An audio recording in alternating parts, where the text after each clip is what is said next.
All right, if you asked me how I would classify myself in terms of number of days a week of working out, my name's Matt Dawkins, and I'm a 6-day-a-week kind of guy. That's just me. I don't know how you'd classify yourself, but I like to move. I love training. You know, even when it comes to setting quarterly goals on the go-getter wall, I'm thinking, I just want to show up and have a good time. And I know many of you, that would describe you as well, but sometimes it feels like we're doing too much. I had a client who asked me, and granted, I've got clients who train twice a day. Multiple times a week. These guys push themselves super hard, and their body's able to keep up with it. So each body is different, but I had a client ask me, Matt, how much is too much? And I thought, that's a good question, and we probably all need to hear the answer to that. How much is too much? How do I know if I'm overtraining? And I think there's three things that you're gonna see across the board for people that are overtraining. One of them is having trouble sleeping, and this is out of the norm. Some of you guys can't sleep anyways, right?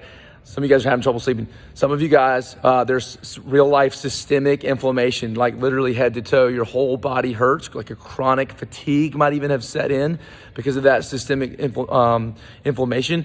Take note of that, right? And for some of you guys, your appetite is royally screwed up, right? That's not an excuse to go eat terribly. Some of you guys just need to step into discipline. But if you're experiencing any one of those three things, you might be overtraining, and this is something to pay attention to, okay? So 3 ways out of it. If you find yourself into it, number one is take a look at your nutrition. Make sure that you're fueling properly for training. That matters. Y'all know that we talk about nutrition all the time. Make sure you're eating enough food. We have had more conversations in this last season than ever before of people that just aren't eating enough food to accomplish their goals, much less show up for an hour a day and train.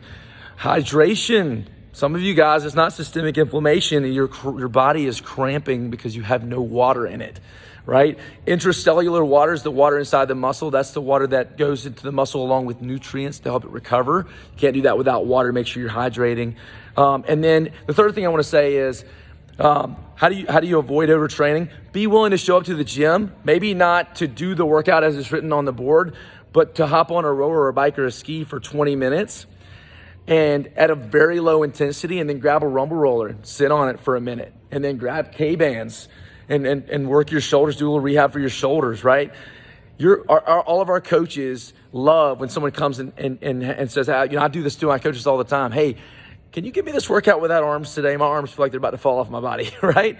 So I haven't experienced overtraining personally in a long time because I've developed that relationship with my coaches.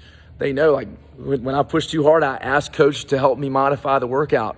And then some days it's like, hey, can I just have a front row seat to the madness on a row bike or ski, watch everybody else throw down while I'm recovering. Movement brings healing. It's so important. Don't overtrain. You got more questions, hit me up. See you guys in the box.